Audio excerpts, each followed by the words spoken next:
Hola, muy buenas. Soy el pastor Vladi, dándote la bienvenida a un estudio más del Evangelio según Marcos, hoy con el tema Abba.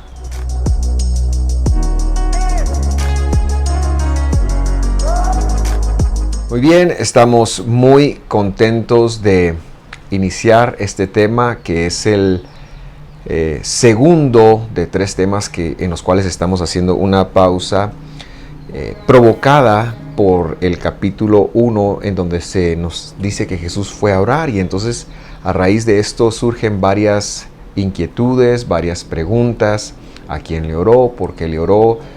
Si orar es confesar, ¿por qué lo hizo? Y esto nos ha obligado a profundizar en algunos términos del lenguaje que se manejaba en el segundo templo. Pero bueno, ya estoy empezando. Sin embargo, siempre es mi costumbre que podamos hacer una oración para que nuestro buen Dios tenga a bien revelarse para nosotros. Así que acompáñame. Señor, te damos gracias por tu palabra, por lo que has revelado y por las cosas que no han sido reveladas y que un día tendremos entendimiento. Gracias por tu fidelidad, gracias por tu amor. Esta ocasión llegamos para pedirte que, como es tu costumbre y es tu deseo, compartirlo con nosotros, que sigas abriendo tu escritura para que podamos conectarla. En el nombre de Jesús, bendice a cada uno de los que estarán sintonizando. En el nombre de Jesús, amén y amén. Muy bien. Entonces, como decía, es siempre bueno hacer un pequeño repaso. Vimos que hubo un tiempo que en la historia desarrolló un metalenguaje. Metalenguaje quiere decir un lenguaje dentro de un idioma para referirte para explicar términos dentro de ese idioma, pero que no significan lo mismo. En otras palabras, el segundo templo provocó una teología, provocó un lenguaje teológico que fue desconocido para los primeros padres de la iglesia cristiana, que, ignorando esto e interpretando el Nuevo Testamento a la luz únicamente del griego, pues nos transmitieron un mensaje, pero siempre estamos por querer regresar a la profundidad y a la originalidad de la escritura, y este es el estilo y el deseo de este servidor. Hace una semana, entonces, si usted no ha visto el tema número 10 de estos estudios, yo le sugiero que lo haga. Está más explicado ahí, pero para repasar y para tenerlo fresco, vimos algunos términos. El primero fue el reino de los cielos, que no es otra cosa más que la mínima expresión de Dios, la expresión mínima de Dios.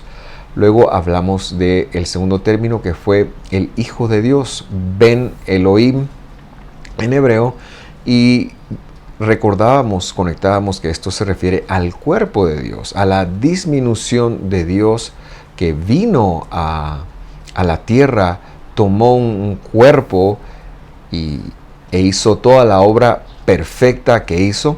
Rechazamos también que se refiere a una paternidad de padre-hijo biológica, como nos sucede a todos los humanos, sino que es algo que va más allá de la comprensión nuestra, y por eso el Evangelio tomó el lenguaje que estaba en el ámbito espiritual y lo aplicó para generar una mejor comprensión. Esto es importante saberlo.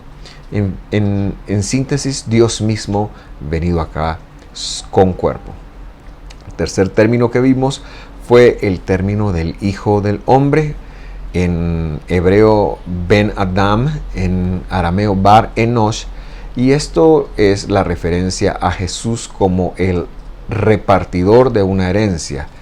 Hijo quiere decir heredero, pero no un heredero pasivo, sino un heredero activo, alguien que se encarga de hacer llegar una herencia. Y Adam quiere decir de las cosas espirituales, de las cosas celestiales, en este metalenguaje, porque Adam significa hombre. Pero se entendía de esa manera y fue como Jesús más se refirió a sí mismo. ¿Y cuál es la herencia de los cielos? ¿Cuál es la herencia que Él está repartiendo? Bueno, la herencia es la vida eterna, la incorruptibilidad que Él vino a darnos y a dejar en medio de nosotros. Terminamos hace una semana con el término anciano de días, con el término teológico anciano de días, que es Dios mismo, que tiene tres componentes: una Torah, que es su ley; una profecía, que es lo que Él habló y reveló a sus profetas; y el tema de la santidad. Con esto en mente, yo le invito a leer algunos versículos de Marcos que no llegaremos a explicar sino hasta en la próxima semana, pero que de alguna manera sí nos sirven para nosotros introducirnos en el tema de hoy. Marcos 13:32 dice de la siguiente forma: sin embargo, nadie sabe el día ni la hora que sucederán estas cosas, ni siquiera los ángeles en el cielo, ni el propio Hijo, solo el Padre lo sabe.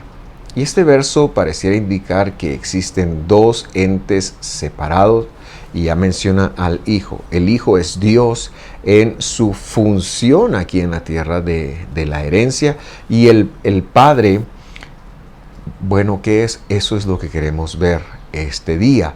Pero antes de entrar a ello, hay otro versículo y como repito, vamos a interpretar estos versículos con su contexto la próxima semana, con el favor de Dios, en el estudio número 12. Pero nos sirven para introducir el tema de hoy. Así que vamos al segundo versículo. Marcos 14:35 dice: se adelantó un poco más y cayó en tierra. Estos son los momentos cuando Jesús está en el huerto de los olivos, está atravesando ese momento tan difícil, la noche justo antes de que Él fuera crucificado. Y dice que pidió en oración que, si fuera posible, pasara de Él la horrible hora que le esperaba. Abba, Padre, dice aquí, clamó: todo es posible para ti. Te pido que quites esta copa de sufrimiento de mí. Sin embargo, quiero que se haga tu voluntad y no la mía. Y de nuevo, pareciera ser como que existen dos entes distintos y separados. Pareciera ser como que hay una figura paterna que está por sobre la figura del Hijo. Y bueno, eso es lo que queremos explicar el día de hoy. Empezamos diciendo que en el versículo 36, que empieza con Abba Padre, hay una redundancia. ¿Y por qué decimos que hay una redundancia? Muchos se ha hablado de lo que la palabra Abba significa, y hay algunos que lo han expresado como que el término representa una familiaridad tal de un pequeño hacia su padre, como diciéndole papito. Probablemente esta es una connotación que sí tomó, pero que es mucho más reciente, porque Abba literalmente quiere decir el Padre. Es una palabra aramea que en hebreo se diría Ha'ab, o el Padre, Ha'ab, y que en arameo, por llevar el artículo definido al final de la palabra, es Abba. Y el griego lo pone como opater, también lo pone con artículo. El escritor entonces expresa una palabra que está en un idioma que sus interlocutores no conocen, o sea, el arameo, al decir Abba, y él dice: tengo que corregir, tengo que traducirlo, y por eso pone Abba, Padre, o literalmente ahí debería decir Abba, el Padre. Y cuando vemos que existe esa connotación, ya debería de señalar una pequeña nota para que nosotros pusiéramos atención, puesto que si Jesús estuviera hablando con un padre biológico, por así decirlo, él le diría Padre sin el artículo, lo cual quiere decir que esto pues nos tiene que llevar a investigar. Y como dijimos la semana pasada en el estudio, entendemos que la palabra Abba es parte del metalenguaje que se conoció en el primer siglo y que, repito, viene de una telaraña, de una mezcla de idiomas como el hebreo y el arameo, que son los dos idiomas que componen el Antiguo Testamento, 95% hebreo, 5% arameo, pero que en el tiempo del Segundo Templo, en el tiempo que descubrimos de la era rabínica, talmúdica, que hablábamos la semana pasada, en ese tiempo era un lenguaje, un lenguaje específico, y entonces a la luz de eso se hizo muchísima teología, hay muchísimos escritos, hay mucha información al respecto, pero lamentablemente la mayoría de esta está en arameo, ¿verdad? Porque al final el hebreo se pierde unos 500 años antes de Cristo, 580 y pico para ser exactos, antes del 586 antes de Cristo. Se pierde el arameo y entonces toda la teología se empieza a formar en arameo. Se pierde el hebreo y toda la teología se empieza a formar en arameo, pero se desprende del hebreo. Es decir, ellos en arameo comentaban, explicaban, traducían lo que el hebreo significaba. Entonces, lo primero que tenemos que decir, que sí, definitivamente la palabra Ab es padre. Ahab sería el padre en hebreo, y en arameo Abba es el padre también, que tiene un artículo al final. ¿Cómo se llegó a este término teológico de Abba en Israel en esa época? Muy bien. Esto viene porque cuando empiezan a aparecer las escuelas, cuando empiezan a aparecer las interpretaciones, y especialmente la semana pasada lo decíamos un poco, cuando empiezan a aparecer los midrashim y empiezan a aparecer los targumim, interpretaciones y traducciones de la Biblia al arameo, empezaron a aparecer estos términos que sonaron de esa manera. No clamamos decir que tenemos todos los términos, pero sí tenemos algunos que traerán un poquito más de luz de la que hemos tenido. Entonces, en primer lugar, la palabra Ab, que es la que lo origina todo, sí tiene una connotación de un padre biológico. Y de hecho llegó a ser un término de una intimidad entre un padre y un hijo. La segunda connotación que la palabra Ab toma, porque no es la única, padre, es la de origen, la palabra origen. Por ejemplo, Jesús es el Ab de todas las cosas. Él es el origen de todas las cosas. Él es el Reshit. El Evangelio empezó diciendo que Reshit del Evangelio, es decir, la primicia del Evangelio, el origen de todas las cosas. Entonces ya tenemos papá, número uno, origen, la segunda cosa que quiere decir Ab. El tercer término que quisiera destacar en esta oportunidad es el término Ab Tum'a. Ab Tum'a. Literalmente eso quiere decir padre de inmundicia o padre de desorden. ¿Y qué era un padre de inmundicia o un padre de desorden? Para que ya usted vea cómo el lenguaje teológico empieza a variar. Esto se refiere a una impureza originante u original, una impureza original. ¿Cómo así?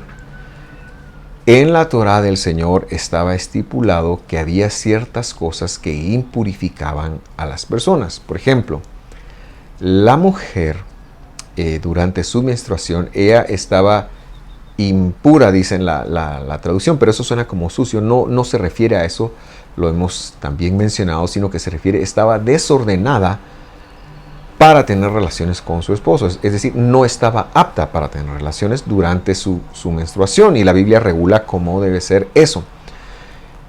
Un cadáver en sí mismo, por ejemplo, era un aptuma en el sentido de que era una impureza o un desorden original.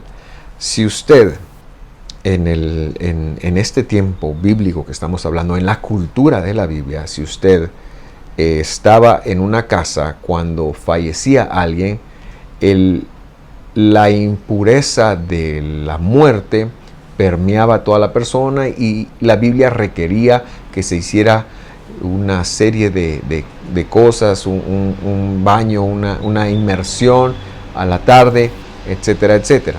Entonces, una áptuma o pureza originante, pureza o impureza original, perdón, podría ser un cadáver. Es decir, al cadáver nada lo había impurificado, sino que el hecho de morir, este cuerpo, el cuerpo que moría era impuro y tenía la capacidad de impurificar a otros.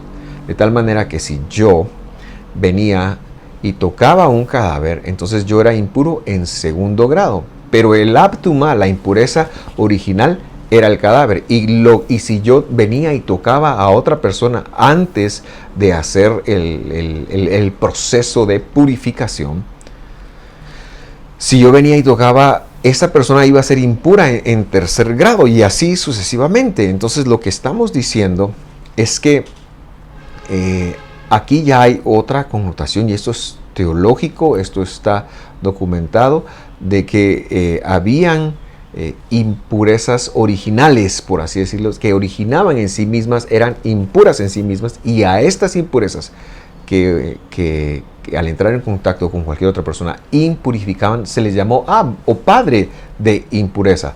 Pero si nosotros lo decimos en castellano, padre de impureza, genera poca información. Mientras que al entenderlo teológicamente, sabemos que lo que se refiere es al origen de la impureza o una impureza originante. Número 4. Al Sanedrín, que era el cuerpo judicial que había en la época del Segundo Templo, se le conoció en hebreo como Beit Din o casa de juicio. El principal de la casa de juicio se le conocía como Ab Beit Din, el principal, el director.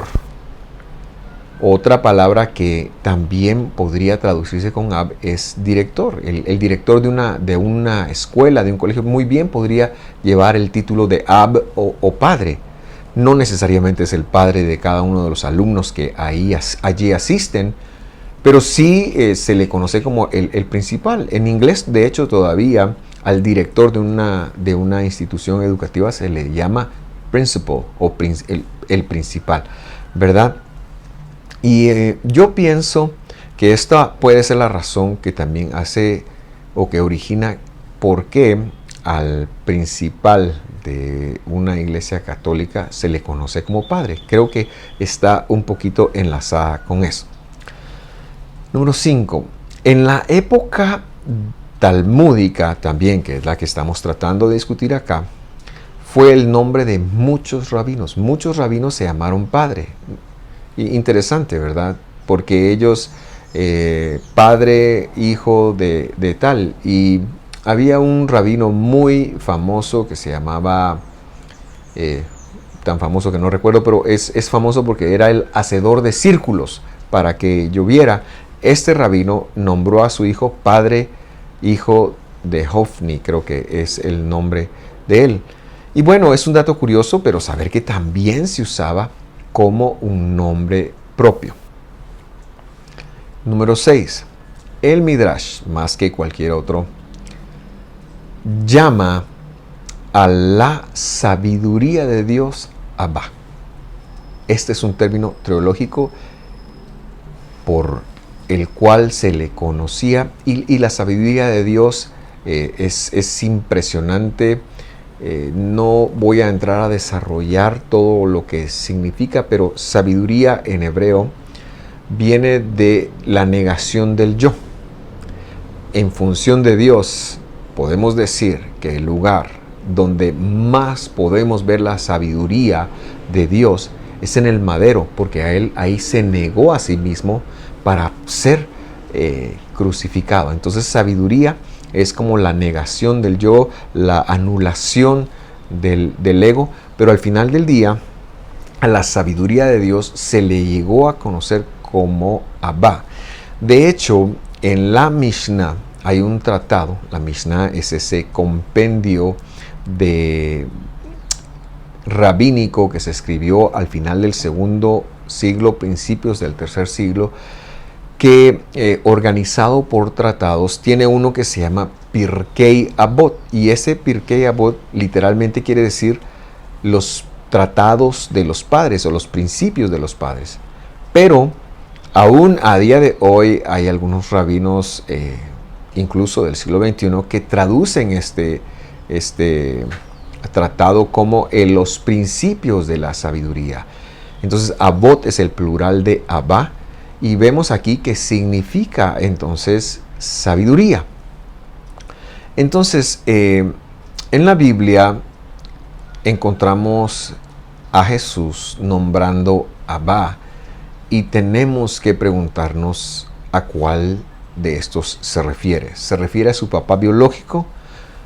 Rechazamos esto por decir que no existe una relación biológica entre Dios, sino que es el misterio de Dios mismo viniendo a la tierra y tomando la forma de una semilla, siendo implantada en el vientre de una mujer, que luego se convirtió en el portador de los pecados del mundo, o en el cordero, en la ofrenda de Dios.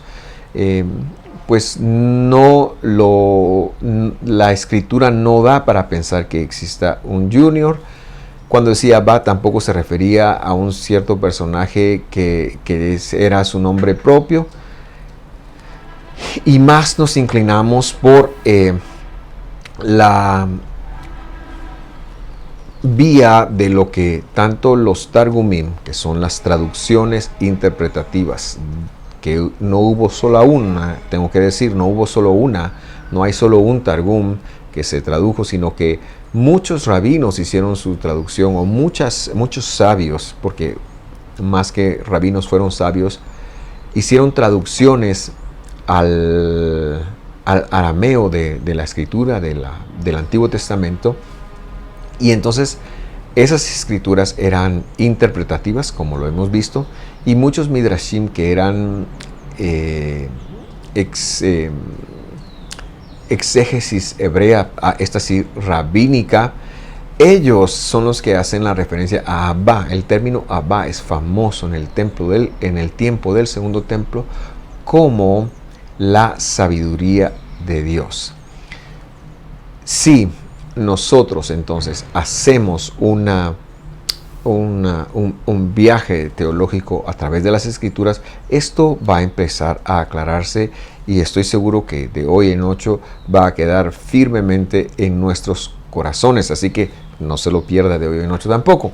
Pero para seguir este viaje, visitamos ahora el libro del profeta Daniel, un libro del cual se escribieron muchísimos Targum. Dice Isaías capítulo 9, versículo 6.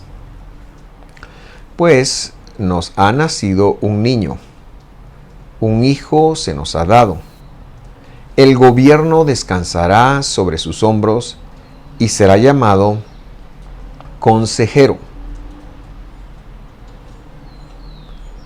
Maravilloso, dice. Dios poderoso, Padre eterno. Y este es el que yo quiero resaltar más que cualquier otro. Padre eterno, Príncipe de paz.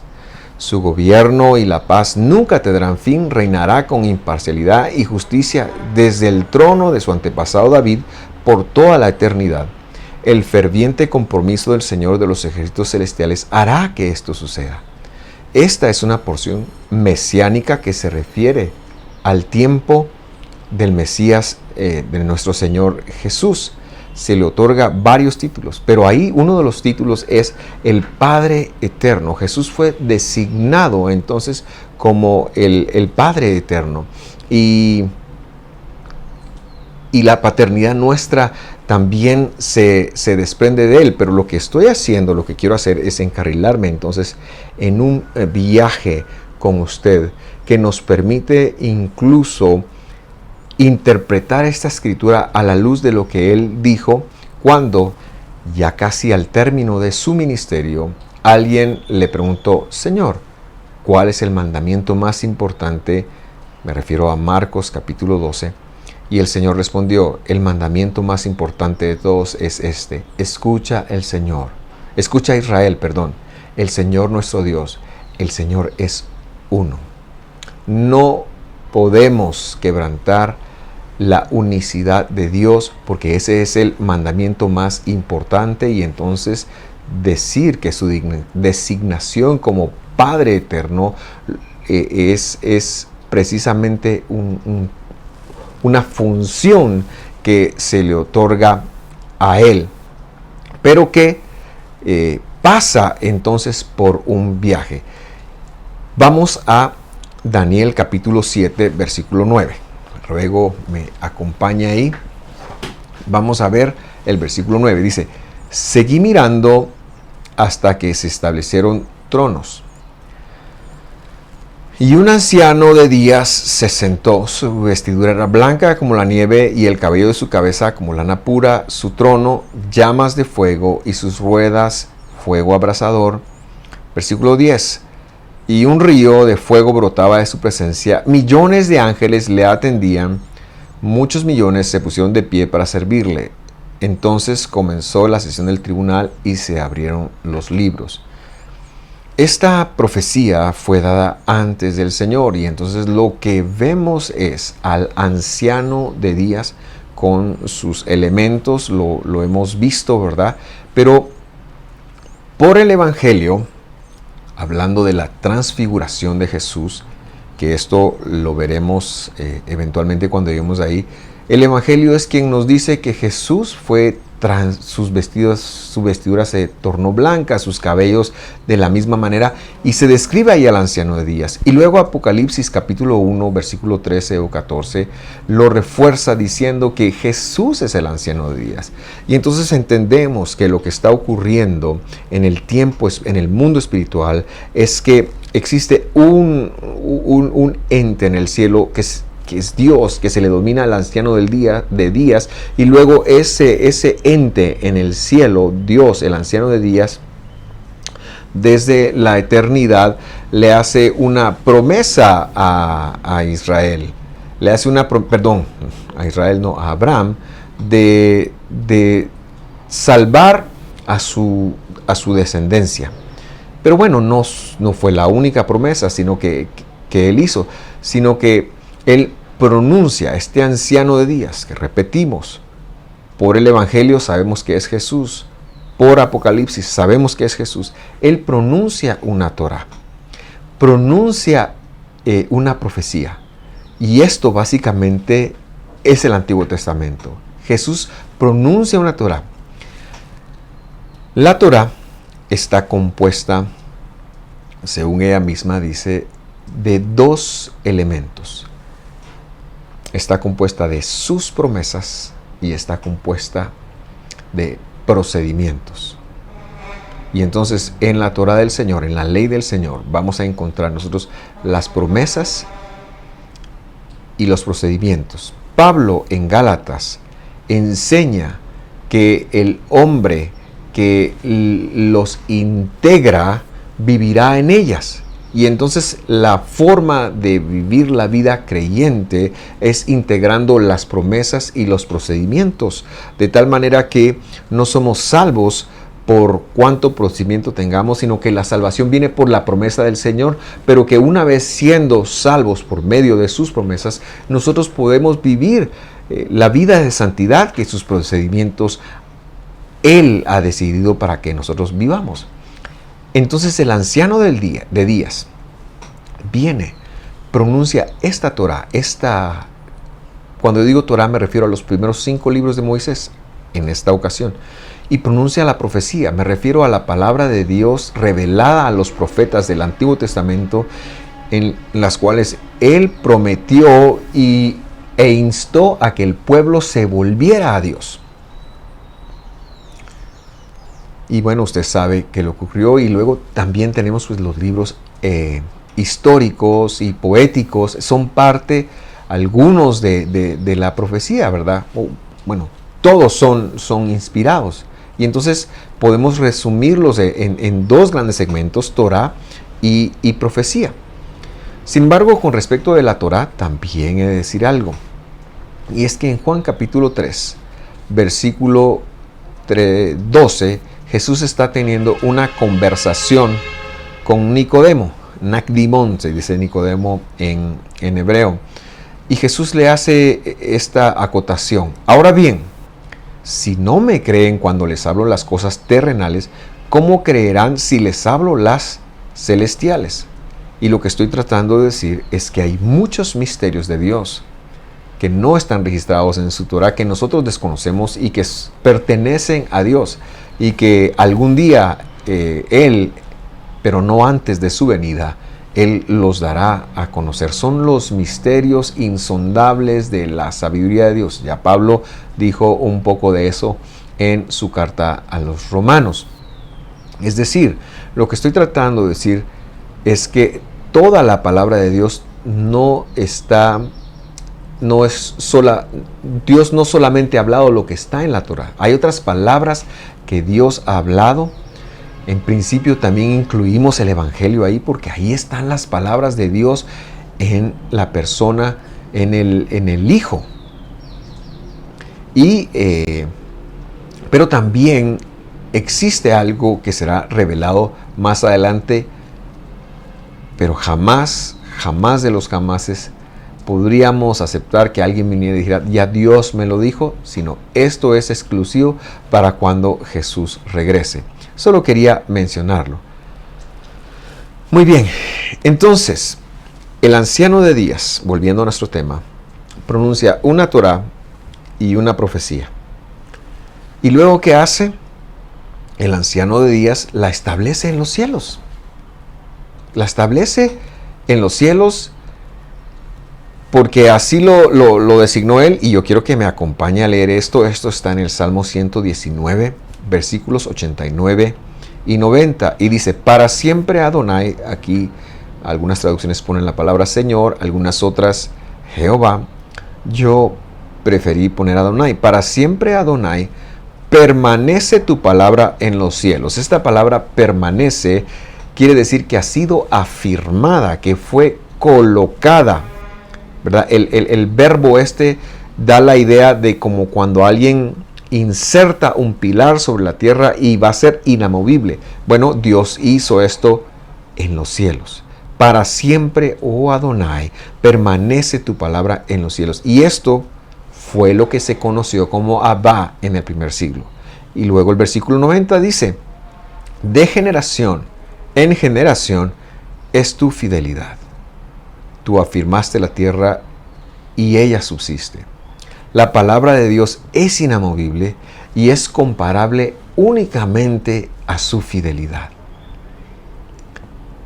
Esto, mis queridos internautas, mis queridos amigos internautas que nos sintonizan por Facebook o YouTube, en el metalenguaje del primer siglo, fue lo que se conoció Abba. Quiere decir que Dios mismo la colocó.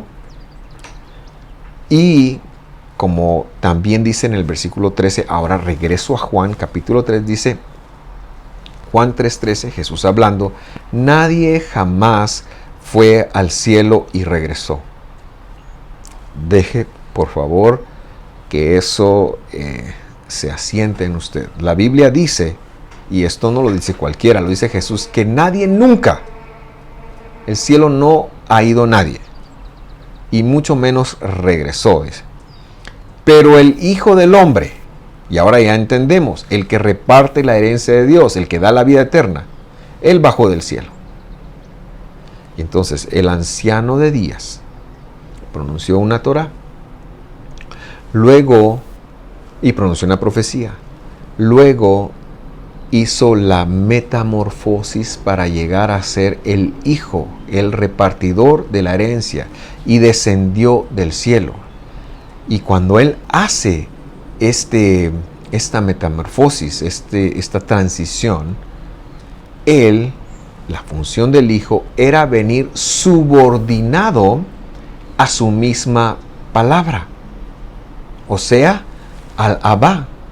Y por eso es que él, cuando ora, lo veremos un poquito con más detalle en la próxima semana, pareciera como que la autoridad existe en el Abba, porque es su palabra la cual él ha afincado. Y de esto tenemos dos cosas más que decir.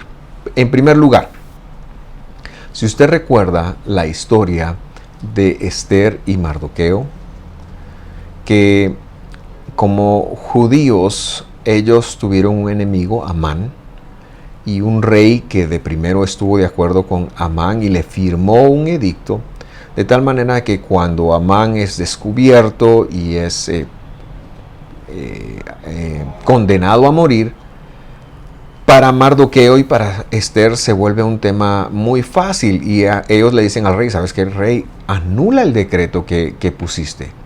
Y el rey le responde: señores, yo no puedo anular el decreto, porque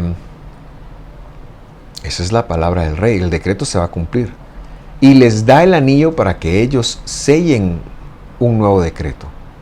Lo que estoy tratando de decir es que el hijo, el heredero, la función de Dios disminuido, la función del anciano de días, que ahora se ha metamorfizado para llegar a ser el hijo, él ha venido subordinado a la palabra que él mismo colocó en los cielos y que es inamovible y que es inquebrantable. Y por eso, por ejemplo, en el versículo de Marcos que leíamos, lo vamos a explicar con más detalle de hoy en 8, pero él dice lo que tú quieras y no lo que yo quiera, porque él está comparando lo que ya está escrito. Entonces señalamos esto como un dato muy interesante, pero luego también agregamos lo que Pablo en la carta a los Gálatas, es decir, lo que el Evangelio también tiene que decir. Yo creo que me acompañe a leerlo ahí. Gálatas 4:4. Y dicho sea de paso, si usted nunca ha visto los estudios de Gálatas, le invitamos a verlo para que usted también pueda ir con nosotros también en el lenguaje y en la interpretación que hemos brindado ahí. 4:4 dice: sin embargo, cuando se cumplió el tiempo establecido, Elohim, Dios, envió a su Hijo.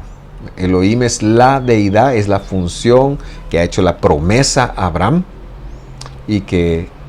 pero es Dios mismo, es Jesús mismo, y luego él envió a su hijo, es decir, al heredero que venía a hacer lo que tenía lo que había cumplido, y dice: nacido de una mujer y sujeto a ley.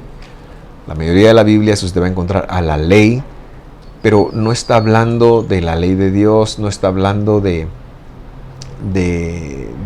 porque muchas personas encuentran en estos versículos la excusa para disasociarse de la ley de Dios. Entonces lo que está diciendo es que él vino sujeto a ley, es decir, hiponomos, dice. Él vino subordinado, es lo que está diciendo. Entonces me explico un poquito mejor. No está hablando de que él vino bajo la maldición de la ley, sino que vino subordinado a una ley. ¿A cuál ley? A la ley del Abba, la que él mismo como anciano de días había pronunciado en la eternidad, en el tiempo que a nosotros se nos escapa. El hombre, a su vez, el hombre estaba subordinado, pero no a la ley. El hombre estaba de Dios, el hombre estaba subordinado a la ley del pecado. Pero sigamos leyendo. Dios lo envió para que comprara la libertad de los que éramos esclavos de ley. Algunas versiones pondrán ahí de la ley, diciendo que nosotros somos esclavos de la ley de Dios, o fuimos esclavos de la ley de Dios, y dando la idea errónea de que Jesús vino a libertarnos de la ley de Dios. Eso es completamente falso.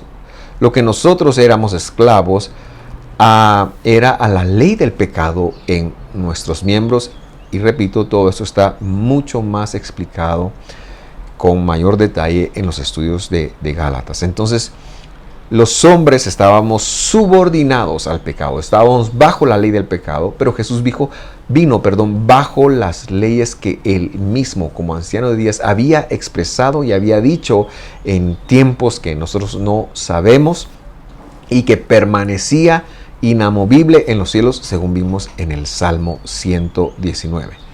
A fin de podernos adoptar, continúa el versículo, como sus propios hijos. Bendito sea su nombre por ello.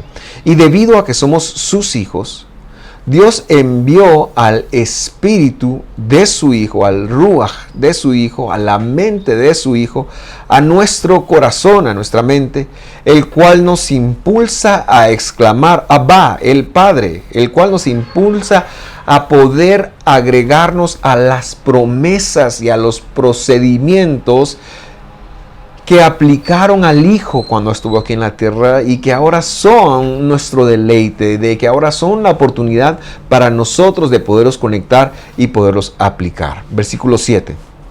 Ahora ya no eres un esclavo del pecado, por supuesto, sino eres un hijo de Dios. Y como eres su hijo, Dios te ha hecho su heredero también. Ahora, el tema tuyo sí es que eres un heredero en función pasiva, pero no como Cristo, que lo fue en función activa. Nosotros recibimos la herencia. ¿Y cuál es la herencia? La herencia es la salvación. Pero podemos clamar Abba.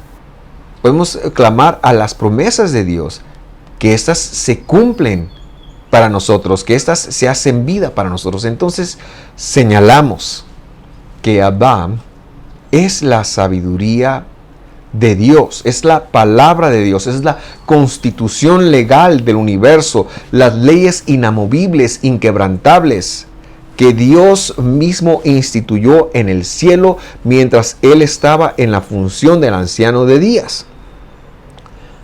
Pero en su calidad de hijo del hombre, del repartidor de la herencia, Él vino a otorgar la salvación en la tierra, cuando vino en carne.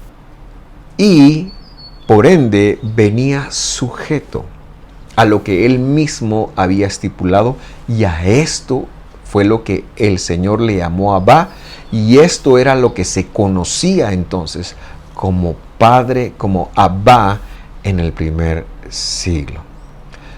Querido amigo, yo sé que esto puede de alguna manera chocar y ser un poquito fuerte, y a veces pues puede ser un poquito controversial. No es mi intención entrar en una controversia, mi intención es estudiar. Yo le sugiero que usted escuche estas palabras, no las deseche. Sí, yo le sugiero que estudie y que le pida revelación a nuestro buen Dios y confirmación.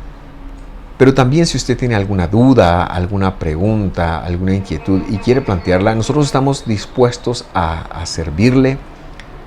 Pero no deseche esta información, sino que medítela, póngala en una carpeta en su corazón, en donde eventualmente usted pueda recurrir a ella como para acceder a información, y cuando usted esté listo, usted va a ver cómo la verdad está sobre todo. Yo soy el pastor Vladi y me despido de ustedes con mucho cariño. Hasta la próxima. Nos vemos.